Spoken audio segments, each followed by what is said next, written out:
আর মানুষের মনের মধ্যে একটা সম্পর্ক রয়েছে। সেই একই সম্পর্ক রয়েছে সুযোগ আর প্রয়াসের মধ্যে।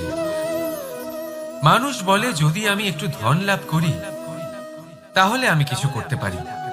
ধন বলে, যদি তুই কিছু করিস তবে তোর কাছে আমি আসব।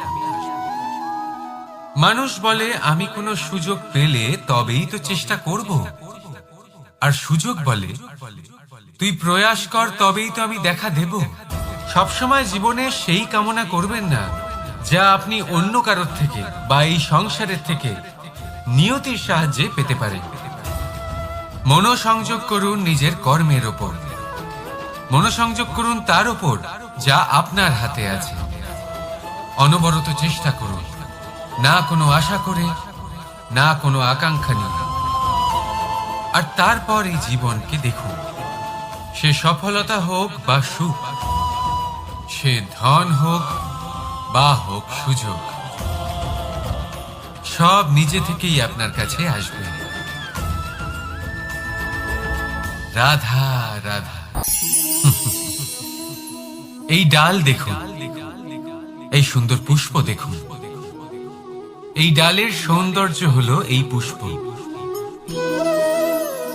আর এই পুষ্পের মেরুদণ্ড হলো এই ডাল। এবার কল্পনা করুন, যদি এই ডাল থেকে এই পুষ্পকে ছিঁড়ে নেওয়া হয়, তাহলে আপনি যাই করুন না কেন পুনরায় জোড়া লাগাতে পারবেন না। এবার যদি এটা আমাদের জীবনে হয়, আমাদের মানুষের, আমরা যদি কিছু পাই তাহলে সেটা সুরক্ষিত রাখি, আর যদি সেটা হারিয়ে ফেলি তাহলে দুঃখে জর্জরিত হই। এবার ফিরে আসি প্রকৃতির কথায়। দেখা যাক প্রকৃতি আমাদের কি শেখায়।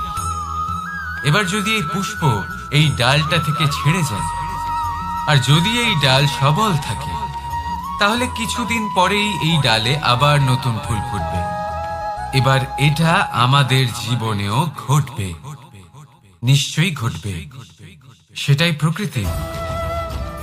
সেই জন্য জীবনে আপনি যা হারিয়েছেন সেটার বিষয় না ভেবে, যা ফেলে এসেছেন তার বিষয় না চিন্তা করে, ভবিষ্যতে যা আপনি যত্ন করে রাখতে পারবেন, সাবধানে রাখতে পারবেন, সেগুলির প্রতি একাগ্র হন।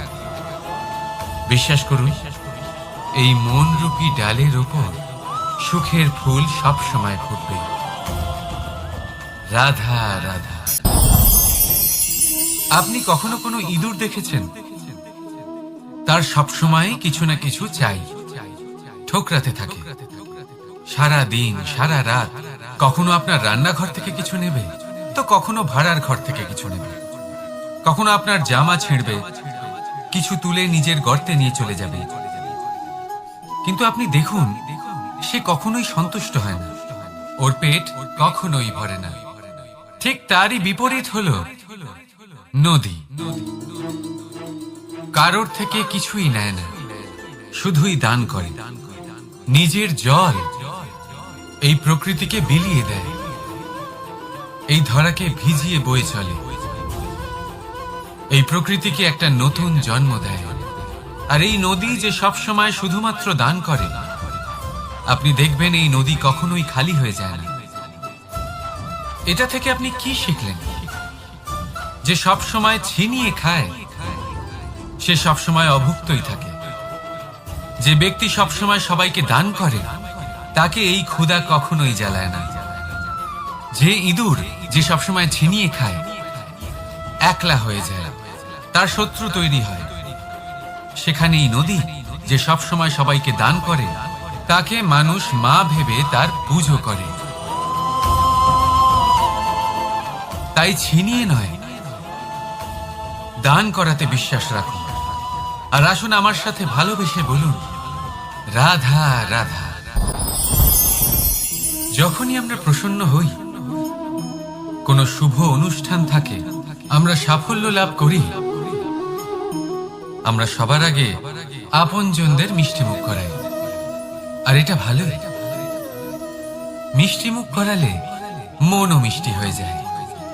কিন্তু এই মিষ্টতা শুধুমাত্র মিষ্টির মধ্যে থাকে না, কারণ এই স্বাদ নয়, এই এক অনুভূতি। জিহ্বার স্বাদ গলায় গেলেই শেষ হয়ে যায়। সেখানে অনুভূতির স্বাদ সারা জীবন মনে থেকে যায়। তাই আপনি যখনই আপনজনদের মিষ্টিমুখ করাবেন, শুধু সেই মিষ্টি দিয়ে কেন, যা কিছুক্ষণের জন্যই থাকে, সেই অনুভূতির দ্বারা, সেই মিষ্টি কথার দ্বারা, সেই মিষ্টি ব্যবহারের দ্বারা সবাইকে খুশি করুন। মানুষ সারা জীবন মনে রাখবে। না থাকবে কোনো তিক্ততা, আর না থাকবে কোনো শত্রুতা। দেখবেন এইভাবেই আপনি আরো একটা সুযোগ পেয়ে যাবেন মিষ্টি মুখ করার। রাধা রাধা। সুরক্ষা প্রত্যেক ব্যক্তির জন্য গুরুত্বপূর্ণ, কিন্তু এটাই মানুষের সবথেকে বড় শত্রু। কিভাবে? ভেবে দেখুন, একজন মানুষ যখন একটা সুরক্ষিত পরিবেশে থাকে, তখন তার মধ্যে আলস্য চলে আসে। সে জানে যে আমাকে না ভবিষ্যতের জন্য কিছু করতে হবে, আর না আজকের জন্য কিছু করতে হবে, শুধুই জীবন যাপন করতে হবে। এই সুরক্ষা কবচ থেকে বাইরে বেরোনো অত্যন্ত জরুরি। ভাবুন, পাখি যে তার সন্তানকে জন্ম দেয়, কিছুদিন পরে তাকে তার বাসা থেকে বের করে দেয়। কেন? যদি এরকম না করে, তাহলে সেই সন্তান জীবন কাটাতেই শিখবে না। যদি তাকে ডাল থেকে নিচে না ফেলে দেয়, সেই সন্তান উড়তেই শিখবে না। তার পাখনা শক্তিশালী হবেই না। সে তার নিজের বাসা তৈরি করার চেষ্টাই করবে না। পাখি তার বাসা তখন তৈরি করে যখন তার অভিভাবক তাকে ত্যাগ করে। মনে রাখবেন, আপনি সুরক্ষা কবচের বাইরে বেরোলে বিপদ অবশ্যই আসবে, যার জন্য আপনি সতর্ক হবেন, তার মোকাবিলা করবেন, শক্তিশালী হবেন। এবার সেই বিপদ যাতে আর না আসে, সেই জন্য আপনি পরিকল্পনা করবেন। তাই যদি আপনি নিজের বিকাশ চান, তাহলে যখনই আপনার মনে হবে যে আপনি একটা সুরক্ষিত পরিবেশে রয়েছেন, সুরক্ষিত কবচের মধ্যে রয়েছেন, তখন সেখান থেকে বাইরে বেরোন। সেখানেই পাবেন আপনার বিকাশ। রাধা রাধা। ভাগ্য, কত সুন্দর শব্দ এই ভাগ্য, কিন্তু যতটা সুন্দর ঠিক ততটাই রহস্যময় এই শব্দ। কখন কি হবে কেউ জানে না। লোকে বলে যে ভাগ্যে যা লেখা আছে তার চেয়ে বেশি কিছুই পাওয়া যায় না, তার চেয়ে কমও কিছুই পাওয়া যায় না। নিয়তির যা রচনা তা কখনো মোছা যায় না।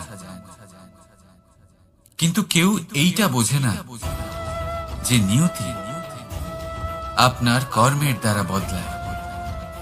যদি আপনি শুভ চিন্তা করেন, শুভ কর্ম করেন, তাহলে নিয়তি আপনার সাথে খারাপ কিছু হতেই দেবে না। কখনো আকাশে পাখিদের দেখুন, তারা কখনো ভাগ্যের উপর নির্ভরশীল হয় না। যতই ঝড় আসুক, যতই তীব্র হাওয়া দিক, ঘুরতে থাকে, একটা জিনিস জড়ো করে নিজের সৌভাগ্য, নিজের বাসা নিজেই তৈরি করে। নিজের সন্তানের জন্ম দেয়, তাকে লালন পালন করে, নিজেই তাকে উড়তে শেখায়, কখনোই ভাগ্যের উপরে নির্ভরশীল হয় না সে। এই বিষয়টা আমাদেরও শিখতে হবে। তাই মনে রাখবেন, আপনার ভাগ্য নিয়তির লিখন নয়। আপনার ভাগ্য তাই যেটা আপনি দিনের পর দিন আপনি নিজেই লেখেন। কিছু নিজে পরিশ্রম করে, কিছু নিজের ভাবনার জোরে। রাধা রাধা। এটা সেই নৌকার প্রতিরূপ যা আমাদের নদী পার করায়। এবার বিষয়টা একটু ভেবে দেখুন। সেই বিশাল নৌকা যা আমাদের নদী পার করায়, সেটা নির্মাণ নদীতে নয়, ডাঙায় হয়। আর যদি আমরা এটাকে নদী অবধি পৌঁছতে চাই, তাহলে আমাদের দরকার পড়ে কোনো গরুর গাড়ির অথবা ঘোড়ার গাড়ি। তার সাহায্যে একে বহন করা হয়। এবার পথে যদি কোনো জলধারা আসে, কোনো নদী আসে, আর সেটাকে পার করতে হয়, তাহলে তখন সেই নৌকার উপরে গাড়ি রাখা হয়, তারপর তাকে পার করা হয়। অর্থাৎ এই যাত্রা দুজনের সংযোগ ছাড়া সম্পূর্ণ হতেই পারবে না। সেই জন্যই এই প্রবাদ আছে, কখনো নৌকা তো কখনো গাড়ি। আমাদের সম্পর্কের মধ্যে অতি আবশ্যক, আমাদের সম্পর্কের মধ্যে অত্যন্ত গুরুত্বপূর্ণ হলো সংযোগ।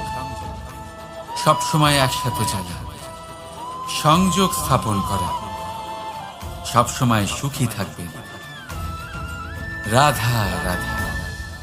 কোনো ব্যক্তির ব্যক্তিত্ব কিভাবে তৈরি হয়? আপনার কি মনে হয় যে ব্যক্তি জন্ম থেকে তার স্বভাব নিয়ে জন্মায়, নাকি আপনার মনে হয় যে এই প্রকৃতি ব্যক্তির জন্য তার নিয়তি রচনা করে? না, এরকম একেবারেই হয় না। আমি আপনাকে বোঝাচ্ছি। যখনই বৃষ্টি পড়ে কোনো বিন্দুর দিকে দেখবেন, এবার এই বিন্দু যেখানে পড়ছে তার উপরে নির্ভর করছে তারপর কি হবে। যদি এই বিন্দু পড়ে কোনো ক্ষেতের ওপরে, তাহলে কোনো নতুন ফসলের জন্ম দেবে। যদি সে গরম কড়াইতে পড়ে, তাহলে বাষ্পীত হবে। যদি সে কোনো সাপের মুখের ভেতরে পড়ে, তাহলে বিষ তৈরি হবে। ঝিনুকের ভেতরে পড়লে মুক্ত তৈরি হবে। যদি কোনো পাতার ওপরে পড়ে, তাহলে শিশির তৈরি হবে। একই বিন্দু, কিন্তু তার সঙ্গত তার ভবিষ্যৎ এবং ব্যক্তিত্ব নির্ধারণ করবে। এবার এটা তো শুধুমাত্র এক বিন্দু, তার কাজ হলো শুধুমাত্র পড়া। কোথায় সেটা সেও নির্ধারণ করতে পারে না। কিন্তু আপনি হলেন মানুষ। আপনি বাছাই করতে পারবেন যে আপনার সঙ্গী কারা হবে, কাদের সাথে আপনি মেলামেশা করে বড় হবেন। তাই তা ভালোভাবে করি, কারণ এই নির্বাচন আপনার হাতে, কারণ এই জীবন আপনার, ভবিষ্যৎ আপনার।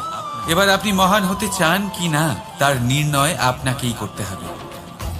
আসুন আমার সাথে ভালোবেসে বলুন, রাধা রাধা।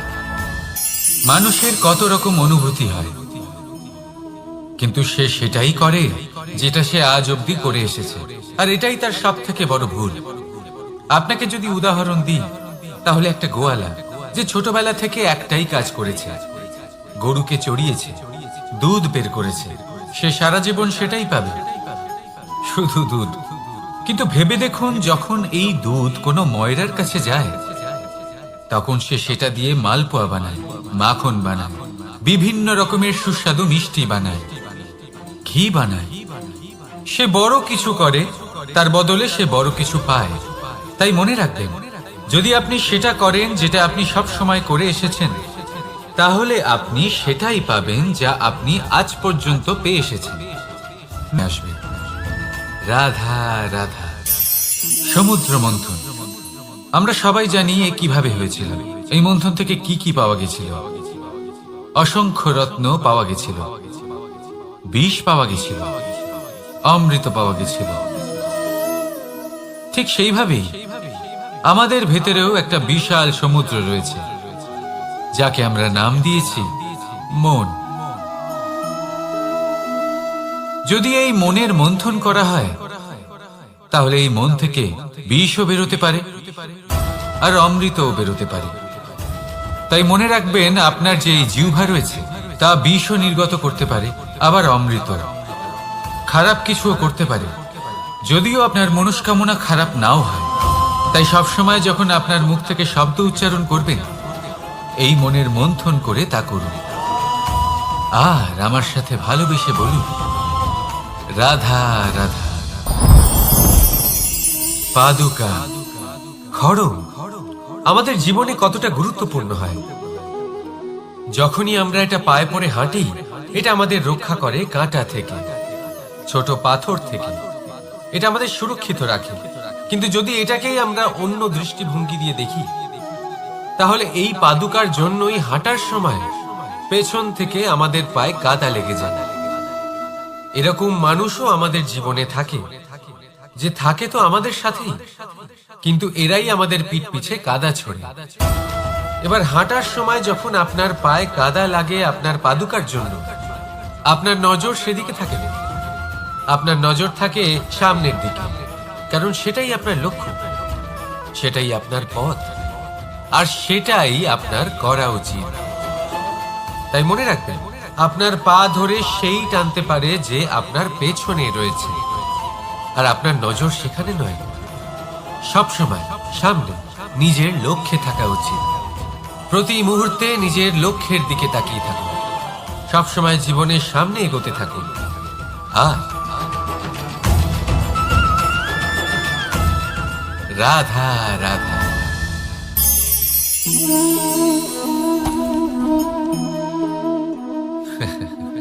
আপনি কি কখনো কোনো গাছের গায়ে পাথর ছুঁড়ে মেরেছেন? আজ না হোক ছোটবেলায় কখনো না কখনো নিশ্চয়ই ছুঁড়েছেন। এখনো বাচ্চারা সেটাই করে থাকে। কিন্তু আপনি কি কখনো ভেবে দেখেছেন যে কেন সেই গাছের ওপরই পাথর ছুঁড়ে মারা হয় যাতে ফল থাকে? কোনো সাধারণ বা ফলবিহীন গাছের ওপর এত পাথর কেন ছোড়া হয় না? কারণ খুবই সহজ, আমরা ফল খেতে চাই, আর সেটা পারার জন্য আমরা পাথর ছুঁড়ে সেগুলিকে প্রাপ্ত করার চেষ্টা করি।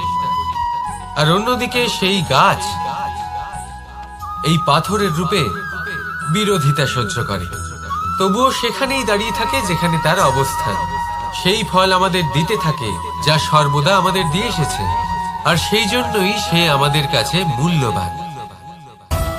তাই মনে রাখবেন, আপনার জীবনেও এরকম অনেক মানুষ আসবেন বা হয়তো এখনই আছে যারা আপনার বিরোধিতা করেন, যারা আপনার জীবনে সংকট ডেকে আনেন, আপনাকে দোষারোপ করেন, কিন্তু আপনার নজর সেদিকে থাকা উচিত নয়।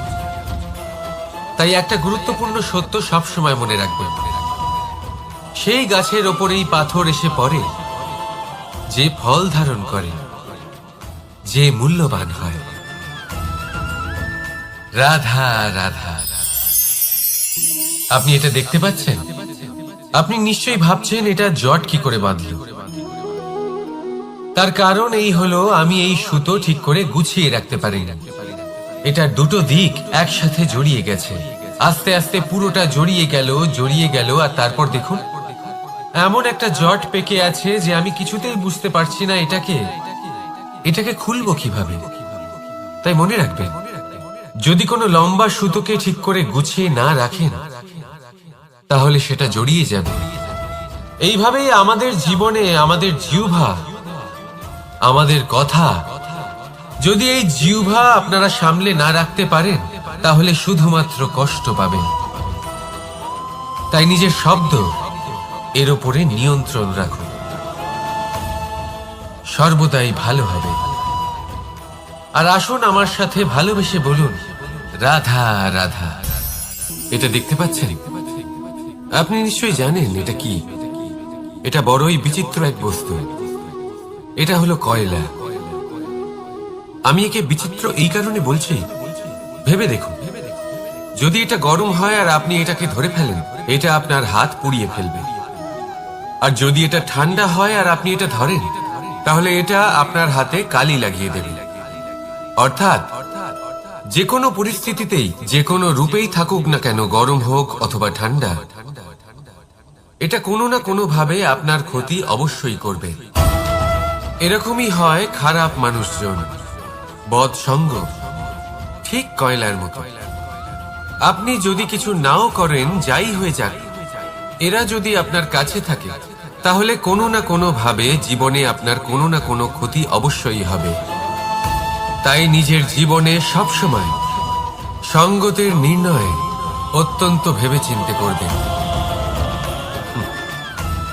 রাধা রাধা।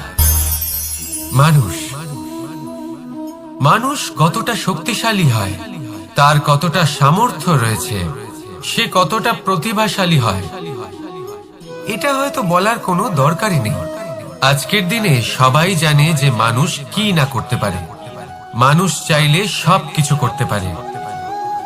মানুষ যদি চায় মাছের মতো জলে সাঁতার কাটতে পারে। মানুষ যদি চায় হিমালয়ের মাথা নত করতে পারে। মানুষ যদি চায় সমুদ্র থেকে মুক্ত সংগ্রহ করতে পারে। মানুষ যদি চায় তাহলে আকাশের পাখির মতো বিচরণ করতে পারে। মানুষ চাইলে সব কিছু পেতে পারে। সে জ্ঞান, সম্পত্তি, পরিবার, সাফল্য, সবকিছু। যদি কিছু থাকে যেটা সে গ্রহণ করতে চায় না, সেটা হলো তার দোষ। জীবনে এগিয়ে যেতে পারবেন। আর আমার সাথে ভালোবেসে বলুন, রাধা রাধা।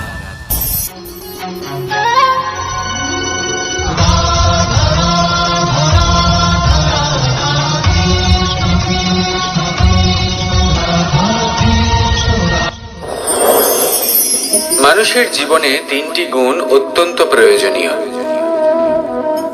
শ্রদ্ধা, বিনম্রতা, যোগ্যতা। যদি জ্ঞান লাভ করতে চান তাহলে শ্রদ্ধার প্রয়োজন, যদি মান লাভ করতে চান তাহলে স্বভাবে বিনম্র হওয়া প্রয়োজন, আর যদি মনোবাঞ্ছিত স্থান লাভ করতে চান তাহলে যোগ্যতার প্রয়োজন। বিষয়টা সহজ। শ্রদ্ধা আপনাকে জ্ঞান দেবে, নম্রতা আপনাকে মান, আর যোগ্যতা উচিত স্থান দেবে। কিন্তু যদি আপনি এই তিনটি গুণ সম্মিলিত করেন তাহলে এমন কিছু লাভ করবেন যা এই সব কিছুর থেকে অনেক ঊর্ধ্বে: সম্মান। আর এ হলো সেই সম্মান যা প্রত্যেক মানুষের নিজের জীবনে লাভ করতে চেষ্টা করা উচিত, কারণ এই হলো সেই সম্মান যার কারণে আপনি চলে যাওয়ার পরেও এই সংসার আপনাকে ভালোবাসবে আর মনে রাখবে। আসুন আমার সাথে ভালোবেসে বলুন, রাধা রাধা। জীবনে গতি অত্যন্ত গুরুত্বপূর্ণ, মতিও হলো গুরুত্বপূর্ণ, এবং তার থেকেও বেশি গুরুত্বপূর্ণ হলো সঙ্গতি। একটা জলের ফোঁটা, তার মধ্যে গতি থাকে, প্রকৃতির মধ্যে তা লাভ করার ইচ্ছে নিহিত থাকে, কিন্তু এই যে সঙ্গতি তা নির্ধারিত করে যে এই জলের ফোঁটা ঝিনুকের মুখে পড়ে মুক্ততে পরিণত হবে নাকি বিষাক্ত সাপের মুখে পড়ে বিষে পরিণত হবে। এবার দেখুন, এই জঞ্জাল স্বর্ণকারের দোকানের সামনেও থাকে এবং জঞ্জাল একজন ব্যবসাদারের দোকানেও থাকে, কিন্তু জঞ্জাল যা স্বর্ণকারের দোকানে থাকে তা ব্যবসাদারের দোকানের জঞ্জালের থেকে অনেক বেশি মূল্যবান, কারণ তার মধ্যে সোনার কণার সঙ্গতি থাকে। সেই জন্য জীবনে সঙ্গতির উপর বিশেষ গুরুত্ব দেবেন। যেমন সঙ্গতি তেমনই আপনি হবেন। আসুন আমার সাথে ভালোবেসে বলুন, রাধা রাধা। প্রত্যেক প্রাণী ভালোভাবে জীবন যাপন করতে চান, এটা তাদের স্বভাবে আছে এবং ভাবাটা অনুচিত নয়। কিন্তু একটা ভালো জীবনের গুরুত্বপূর্ণ অংশ কোনটা? বসবাসের স্থান, সেই স্থান যেখানে আমরা জীবন অতিবাহিত করি। এবার মানুষ ভাবতে পারেন যে একটা ভালো বাসস্থানের অর্থ কি? সেই স্থান যেখানে সহজে জল পাওয়া যায়, যেখানে শুদ্ধ বায়ু পাওয়া যায়, যেখানে আনাজ উৎপন্ন হয়। এটা জীবনযাপনের জন্য পর্যাপ্ত বটে, কিন্তু ভালো জীবন যাপনের জন্য আরো একটা কথা আপনাকে বুঝতে হবে। সাধু, জ্ঞানী, পণ্ডিত ব্যক্তি, এই সকল মহাপুরুষ, এনাদের যে বাসস্থান তা অত্যন্ত বিশেষ হয়। এখানে এক ধরনের বিশেষ ইতিবাচক শক্তি থাকে, এমন একটা স্থান যেখানে দেবতারাও বিচরণ করেন। জীবন আমরা সবাই যাপন করি, কিন্তু জীবনের উদ্দেশ্য শুধুমাত্র জীবন যাপন করা নয়। জীবনের উদ্দেশ্য হলো মুক্তি লাভ করা। আর এই সকল সাধু, জ্ঞানী, পণ্ডিত ব্যক্তি, এই সকল মহাপুরুষ আপনাকে মুক্তির পথে নিয়ে যেতে পারেন, কারণ এরা হলেন সেই মহাপুরুষ যারা নিজেদের অন্তরের বিকার, অহংকার, ক্রোধ, বিদ্বেষ এই সকল দোষগুলিকে ত্যাগ করেছেন, এদের উপর বিজয় লাভ করেছেন। এমনই একজন ব্যক্তি আপনাকে মুক্তির পথে নিয়ে যেতে পারে। প্রয়োজন হলো শুধুই এনাদের চিনতে পারা, এদের কথা বুঝতে পারা এবং এদের দেখানো পথে চলা। যদি আপনি এটা করতে পারেন তাহলে এই মন প্রফুল্ল হয়ে বলবে, রাধা রাধা। আমি এখানে একা এই বনে বসে আছি, বাঁশি বাজাচ্ছি। কার জন্য? কে আছেন এখানে? কেউ নেই। আমার প্রজা, আমার রাজ্য, আমার পরিবার আমার থেকে অনেক দূরে আছেন। আমি এখানে একা এই বনে বসে এই আকাশের এই রঙের, গাছের এই সব ফলের, মাটির সুবাসের আনন্দ উপভোগ করছি। কেন? আমি হলাম দ্বারকাধীশ। এমন কি রাজকীয় বা ভৌতিক সুখ রয়েছে যে আমি ওখানে পেতে পারি না? সবকিছুই পেতে পারি, তাও এখানে বনে একা বসে আছি। কোন সুখ খুঁজে চলেছি? একা থাকার সুখ। আমরা প্রত্যেকদিন অনেক মানুষের সাথে, চিন্তাধারার সাথে, কর্মের সাথে, পরিস্থিতির সাথে সুখ দুঃখের দ্বারা বেষ্টিত থাকি। জীবনের এই চক্রে আমরা জড়িয়ে পড়তে থাকি। যতই আমরা এই সমস্যার সমাধান করি, আমরা ততই এতে জড়িয়ে পড়ি। আমরা এতটাই জড়িয়ে পড়ি যে যখন আমরা আয়নায় নিজেদের দেখি, তখন আমরা নিজেদের চিনতেই পারি না। এমন মনে হয় যেন আমরা নিজেদের হারিয়ে ফেলেছি। সেই জন্য প্রত্যেক দিন আপনি কিছু সময় নিজের সাথে কাটান একান্তে। এটা অত্যন্ত আবশ্যক। নিজের অস্তিত্বের গভীরে গিয়ে দেখতে শিখুন, নিজেকে বুঝুন। অদ্ভুত শান্তির অনুভূতি হবে। যেমন এই বায়ু, এই বৃক্ষ, এই পুষ্প, এই নিসর্গ, এদের মতো আপনিও কখনো একলা হতে শিখুন। কখনো নিসর্গের একটা অংশ হয়ে দেখুন। এই মন প্রসন্ন হয়ে বলবে, রাধা রাধা। ওমাই কি, আমি কখন থেকে এখানে অপেক্ষা করছি, হাত পেতে দাঁড়িয়ে রয়েছি যাতে একটা ফল আমার হাতে এসে পড়ে এবং সেটা আমি খেতে পারি। কখন থেকে অপেক্ষা করছি, কিন্তু সেটা হচ্ছেই না। এবার আপনি বলবেন যে এসব কি বলছি, এ কি অদ্ভুত কথা বলছি। যদি ফল খেতে হয় তাহলে আমাকে বৃক্ষে চড়তে হবে, ফলের কাছে পৌঁছতে হবে, তবেই তো ফল পাবো। এবারে এটা অত্যন্ত সহজ ব্যাপার, কিন্তু এই বিষয়টা আপনি নিজের জীবনের প্রসঙ্গে ভেবে দেখুন। লক্ষ্য কোথায় আছে আপনি জানেন, সেই লক্ষ্যে পৌঁছানোর পথ কি সেটাও আপনি জানেন, সেই পথে চলার ক্ষমতাও আপনার রয়েছে, কিন্তু তাও আপনি নিজের লক্ষ্য লাভ করতে পারছেন না। কেন? কারণ আপনি অপেক্ষা করছেন যে লক্ষ্য আপনার সামনে চলে আসবে, কিন্তু তা হয় না। লক্ষ্য সে যাই হোক না কেন, ধন হোক, প্রেম হোক, কোনো সম্মান হোক বা মোক্ষ হোক, যদি আপনি তার দিকে অগ্রসর না হন তাহলে ফল প্রাপ্তি অসম্ভব ব্যাপার, তা কোনোদিনই হবে না। সেই জন্য আপনার চোখের সামনে আপনি যদি নিজের লক্ষ্যকে দেখতে পান, তাহলে উঠুন এবং সেই দিকে অগ্রসর হতে শুরু করুন। নিজের অন্তরের সকল অশুভ গুণ দূর করুন, অলসতা ত্যাগ করুন, অজ্ঞানতা ত্যাগ করে দিন এবং চলতে থাকুন। অবশ্যই মনোবাঞ্ছিত ফল লাভ করতে পারবেন। মনে রাখবেন, চলতে থাকলে তবেই লক্ষ্য প্রাপ্তি হবে। অপেক্ষার দ্বারা শুধুমাত্র মৃত্যু লাভ হবে। আসুন আমার সাথে ভালোবেসে বলুন, রাধা রাধা। আমি দ্বারকাধীশ এবং আমার সভাতে বিভিন্ন সময় বিভিন্ন ধরনের মানুষ আসেন, নিজেদের দাবি নিয়ে, নিজেদের ইচ্ছে নিয়ে।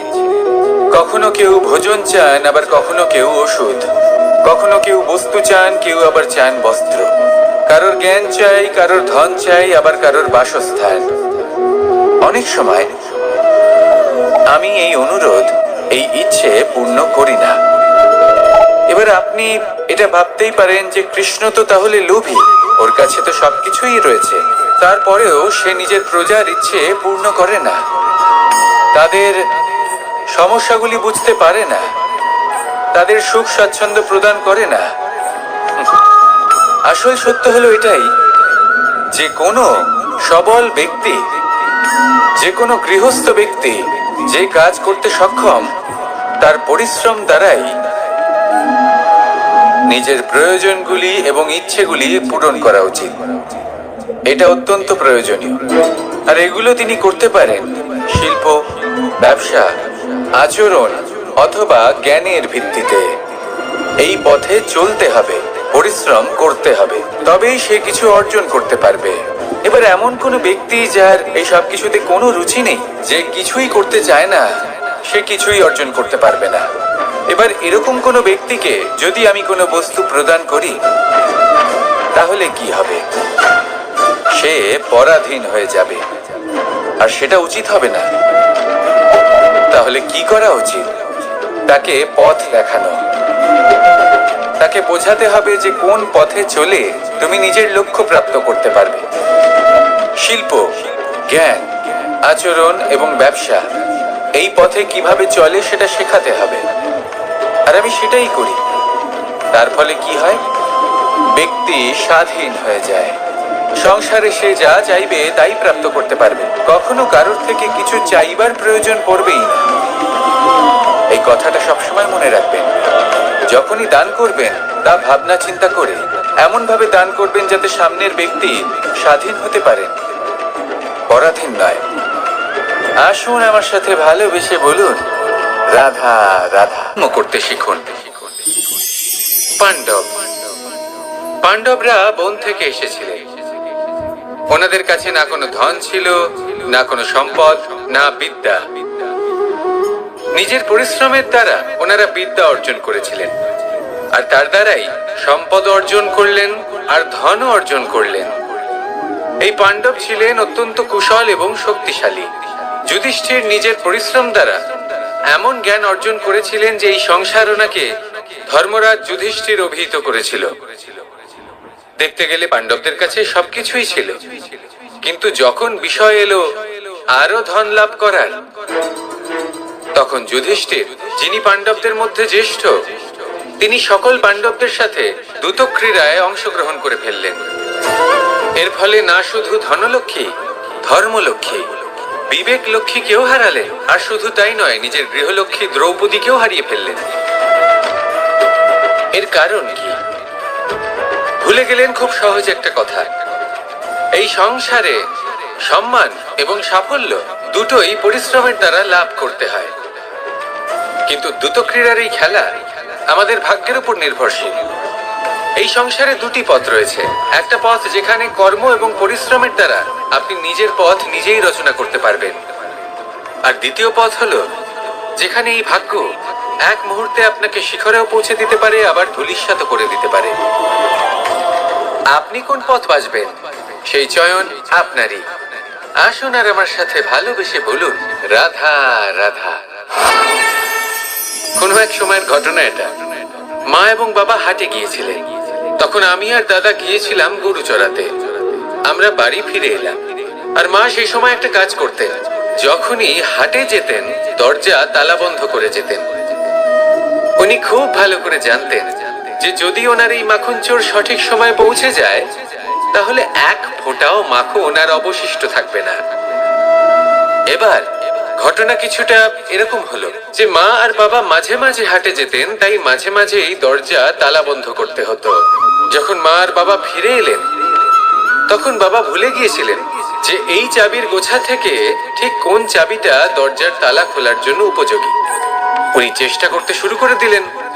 একটার পর একটা চাবি দিয়ে উনি চেষ্টা করতে থাকলেন, কিন্তু সেই দরজার তালা তো খুলতেই চাইছিল না। ওনার মাথা থেকে ঘাম পড়তে শুরু করলো।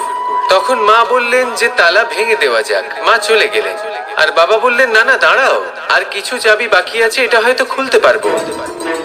মা হাতুড়ি নিয়ে চলে এলেন সেই তালা ভাঙার জন্য, আর তখনই বাবা শেষ চাবিটা প্রয়োগ করলেন আর দরজার তালা খুলে গেল।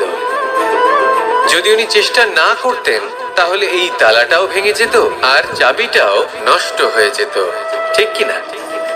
এবার এই ঘটনাটা আমি দেখেছিলাম, আর আমার মনে হলো যে কখনো কখনো এই চাবির গোছার মধ্যে থেকে শেষ চাবিটাও কিন্তু জীবনের দরজা খুলে দিতে পারে।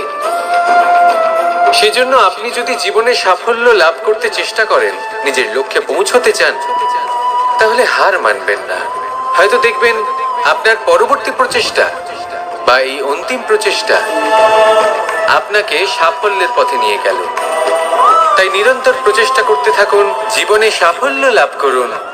যজ্ঞের আগুনকে শুভ বলে মনে করা হয়, আর সেখানেই চিতার আগুনকে অশুভ মনে করা হয়। এমনটা কেন হয়?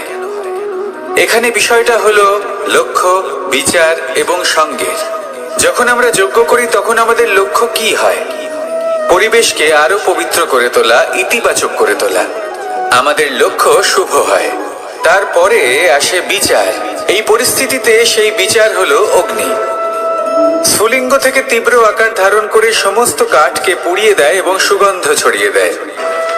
অর্থাৎ যদি আপনার লক্ষ্য শুভ হয়, তাহলে তার নিজেই শুভ বিচারধারাকে আমন্ত্রণ জানায়।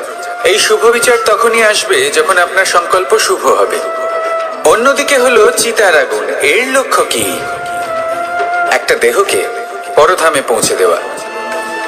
সবার শেষে সবকিছু আপনার উপরে নির্ভরশীল যে আপনি কোনটা চয়ন করতে চান। আপনার লক্ষ্য যদি শুভ হয়, তাহলে আপনার বিচার এবং সঙ্গতি আর তার পরিণাম সবই শুভ হবে। আসুন আর আমার সাথে ভালোবেসে বলুন রাধা রাধা। এই সংসারের প্রত্যেক বস্তুর, প্রত্যেক পরিস্থিতির, প্রত্যেক আবেগের দুটি দিক আছে। এর মধ্যে পার্থক্য করা সম্ভব শুধুমাত্র দৃষ্টিভঙ্গির দ্বারা। যদি কোনো ব্যক্তি পর্বত শিখরে দাঁড়িয়ে থাকেন, তাহলে উনি এটাই দেখতে পাবেন যে এই জলের ধারা সমুদ্রের দিকে বয়ে চলেছে। আরেক ব্যক্তি যিনি সমুদ্রের কাছে দাঁড়িয়ে আছেন, তার এটাই মনে হবে যে এই জলের ধারা সমুদ্রের দিকে আসছে। এখানে বিষয়টা হলো দৃষ্টিভঙ্গির, আর এটাই সময়ের সাথেও হয়ে থাকে। অনেক সময় মানুষ চিন্তিত হয়ে পড়েন, ত্রস্ত হয়ে পড়েন যে তার কাছে হয়তো খুব কম সময় আছে, তাতে তিনি অনেক কিছুই করতে পারবেন না, আর একটু সময় থাকলে খুব ভালো হতো। তিনি এভাবেও ভাবতে পারেন যে অল্প হলেও সময় বাকি তো রয়েছে, অর্থাৎ যা অবশিষ্ট আছে তাকে সংরক্ষণও করা সম্ভব, তাতে জীবন যাপনও করা সম্ভব। আর এটা নির্ভর করছে আপনার উপর। তাই দৃষ্টিভঙ্গি ইতিবাচক রাখুন। জীবনে দুই ধরনের আবেগ রয়েছে যার কোনো মূল্য নেই। আমার কথার অর্থ এটা নয় যে এদের কোনো গুরুত্ব নেই, গুরুত্ব যথেষ্টই রয়েছে, শুধু এদের জন্য আপনাকে কোনো মূল্য দিতে হয় না। প্রথম আবেগ হলো আনন্দ, প্রসন্নতা। এটা আপনি যে কোনো জায়গায় খুঁজে পেতে পারেন যদি আপনি খুঁজে পেতে চান। আপনি কোনো পুষ্পের সৌন্দর্য দেখে প্রসন্ন হতে পারেন। বায়ুর কারণে যখন একটি বৃক্ষ শিহরিত হয়, সেটা দেখে আপনি প্রসন্ন হতে পারেন। একটা ছোট্ট শিশুর কলরব শুনেও আপনি প্রসন্ন হতে পারেন। একটা ক্রন্দনরত বালককে হাসিয়ে আপনি প্রসন্ন হতে পারেন। সবকিছু আপনার উপর নির্ভরশীল। সেখানে আরেকটি আবেগ হলো দুশ্চিন্তা। মানুষ বড়ই দুশ্চিন্তা করতে থাকে। আজ আমি এই কাজ করেছি, সেই বিষয়ে চিন্তা। আজ আমি এই কাজ করতে পারিনি, সেই বিষয়ে চিন্তা। কাল আমাকে এই কাজ করতে হবে, সেই নিয়ে চিন্তা। আমি কি সেই কাজটা করতে পারবো, সেই বিষয়েও দুশ্চিন্তা। চিন্তা সর্বত্র রয়েছে, যার জন্য মূল্য দিতে হয় না। যত চান আপনি একত্রিত করতে পারেন। একটা গুরুত্বপূর্ণ কথা মনে রাখবেন, প্রসন্নতা জীবনের একটা নতুন সূত্রপাত। সেখানে দুশ্চিন্তা হলো জীবনের চিতার সমান। এবার এই দুটি আবেগ হলো মূল্যহীন, দুটোই আপনার সামনে আছে। কোনটা চয়ন করবেন আপনি, দুশ্চিন্তা নাকি প্রসন্নতা? সিদ্ধান্ত আপনারই। আসুন আর আমার সাথে ভালোবেসে বলুন, রাধা রাধা। ধন, সম্পত্তি, এগুলো আসলে কি? এগুলো শুধু সেই মূল্য যার দ্বারা আমরা কোনো কিছু অর্জন করতে পারি। এবার এই ধনের দ্বারা এই সংসারে অনেক কিছু লাভ করা সম্ভব, কিন্তু সেই সব কিছুই শুধুমাত্র ভৌতিক বস্তুই হবে, ভৌতিক সামগ্রী, ভৌতিক সুবিধা।